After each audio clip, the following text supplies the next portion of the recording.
Today we're going to talk about a raft of new legal issues that Trump is going to have to contend with, and I interview Senator Tammy Baldwin about Trump's promises to again overturn the Affordable Care Act, which she helped write, and an interesting tidbit about her likely Republican opponent. I'm Brian Tyler Cohen, and you're watching No Lie.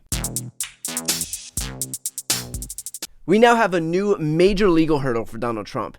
At a time where he's trying to figure out ways to avoid his ongoing lawsuits, a judge has ruled that he can be sued in civil lawsuits related to the insurrection on January 6th. Which means 3 existing January 6 lawsuits are now allowed to proceed, including those brought by Capitol Police officers and also members of Congress. It also means that other lawsuits may be able to proceed as well, meaning that far from figuring out ways to wind down his court appearances by seeking to get his criminal cases thrown out, he may very well find himself contending with half a dozen civil lawsuits now over his incitement of the insurrection on January 6th. This decision was handed down by an appeals court that said that Trump doesn't have presidential immunity, which has been his ongoing excuse here, that he's protected from litigation because everything he did as president was protected as an official duty. The court, for its part, didn't agree, with the opinion laying out that not everything a president does in office is protected from liability. Quote, "The president does not spend every minute of every day exercising official responsibilities, and when he acts outside the functions of his office, he does not continue to enjoy immunity. When he acts in an unofficial private capacity, he is subject to civil suits like any private citizen." And, just going to go out on a limb here, but Donald Trump lying about a free and fair election because he wasn't happy about the results, and then trying to incite an insurrection against the seat of government to prevent the electoral vote certification doesn't exactly fall into the bucket of official presidential duties. I mean, think about it. By Trump's own logic, he could command his supporters to shoot someone right in front of the White House, or even shoot someone himself, and yet defer all responsibility under this absurd notion that he isn't subject to any liability because he's got blanket immunity as president, regardless of whether his actions comport with his presidential oath or not, which of course is insane. And so, because he acted outside the scope of his duties while performing those actions on January 6th, he's not protected by presidential immunity and therefore can be subject to lawsuits. Tough day for Trump when he has to find out that being president didn't actually make you a king. But here's the interesting part. It's not just civil lawsuits where this decision will impact Donald Trump. It can also impact him in his ongoing criminal prosecution in Washington, D.C. I spoke with former federal prosecutor Glenn Kirshner about this issue, and here's what he had to say.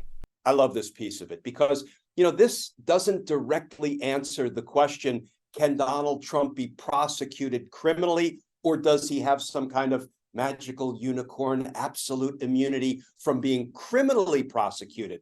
This is really an important, what I'll call atmospheric precedent. Why do I call it atmospheric precedent? It's not legal precedent. It's not like the criminal courts will now say, oh, the civil case was resolved in the following way, therefore, we will apply it as precedent to the criminal case. But it's atmospheric precedent. It lends support for the conclusion that if you can be sued civilly, where presidents have lots of protection because of presidential act immunity, but if you can't even clear that bar, well, if you committed crimes while president, there's no way you've got any lingering immunity left in any view of the state of the law. So it really is kind of important. And it's interesting because the appellate court said, look, what you were doing, Donald Trump, on and around January 6th, apart from the fact that you've been criminally indicted, you were committing crimes, is you were trying to regain power. You were trying to override the expressed will of the American voters. And there's one thing that is not. It's not a presidential act. It's the act of a candidate. And that is really one of the pegs on which the 3-judge panel hung their hat, their legal decision. They said this can't possibly be a presidential act because it was the act of a candidate if it was any kind of a lawful act. But we're going to learn more about, I think, the view of the law moving forward, because not only was it not a presidential act, it was an illegal act. And that's why at the end of the day, he's not going to enjoy any immunity civilly or criminally. And of course, to see more legal news, make sure to subscribe to this channel.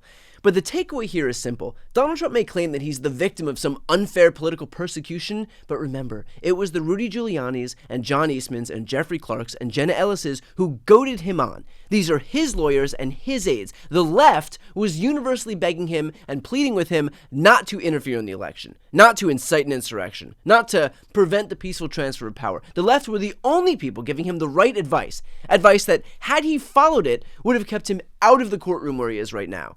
So when he blames Democrats for the avalanche of litigation that he's contending with now and that he's about to contend with in the aftermath of this court decision, just remember that it was his decision and his aides and attorneys' advice that landed him where he is today, not the Democrats. Dude's trying to lead the party of personal responsibility. Now might be a good time to actually try taking some. Here's a preview of my interview with Senator Tammy Baldwin. We are now back to dealing with an impending effort by Donald Trump to overturn the ACA, the Affordable Care Act, if he's reelected as president. So first off, can I have your response to this claim by Donald Trump? Well, we all know there's no better way to try to win votes than to rip away people's health care. Right. I mean, it's unbelievable that he is bringing this up. And, it's such a serious issue because I remember when we first passed the Affordable Care Act, as it's getting implemented, et cetera, it's many people for the first time had health insurance or the peace of mind that they wouldn't be kicked off their health insurance if they were to get sick. And it was terrifying for many families to see the constant threats that were lodged to repeal the Affordable Care Act. Remember, the House, I think, had 50 separate votes to do that.